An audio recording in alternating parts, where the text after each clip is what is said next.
This is the cake that doesn't need wheat flour. Easy and delicious, perfect for any time of the day. Here in my blender, I'm going to add 3 whole eggs. I'm also adding 1 cup of granulated sugar and 2/3 of a cup of oil. Next, I add 1 cup of milk, which can be at room temperature. Now I close the blender and blend everything really well until it becomes smooth and homogeneous. I've already blended all the liquid ingredients, and the mixture is smooth and uniform. Now with the blender open, I add 1 cup of finely shredded coconut and also 1 cup of fine cornmeal, which will be the base of our cake. Cornmeal is a key ingredient. It brings that homemade flavor we all love. I blend again for just a few more seconds, just until everything is well combined. Now with the mixture ready, I add 1 tablespoon of baking powder.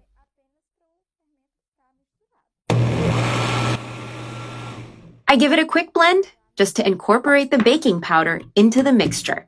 The baking powder is already well mixed in, and the batter is light and airy. Now I carefully remove the blender jar so nothing spills. Here I have a baking dish greased with butter and dusted with flour. This helps keep the cake from sticking and makes it easy to remove from the pan. I pour the entire mixture into the dish, using a spatula to get every bit. The batter is nice and creamy, and you can already tell this cake will be delicious. To make it even tastier, I'm going to drizzle a bit of sweetened condensed milk on top. This will create a sweeter layer and add even more flavor to the cake. Besides being simple, it's a very practical recipe with just a few ingredients. To finish, I sprinkle a generous pinch of ground cinnamon over the top. The cinnamon will make the cake even more aromatic and give it a special flavor. It turns out truly delicious. The combination of corn and cinnamon is always a hit. Every time I make corn cake, I add a touch of cinnamon, and everyone loves it. Now, using a popsicle stick, I make gentle swirls over the batter. This helps distribute the cinnamon and also creates a beautiful visual effect. Look at how delicious it's already looking.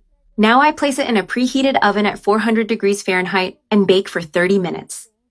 My cake is ready. It baked perfectly and turned out a beautiful golden color.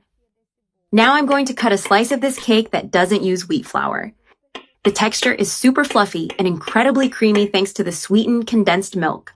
Now it's just a matter of scooping out a portion with the spatula. It's still warm.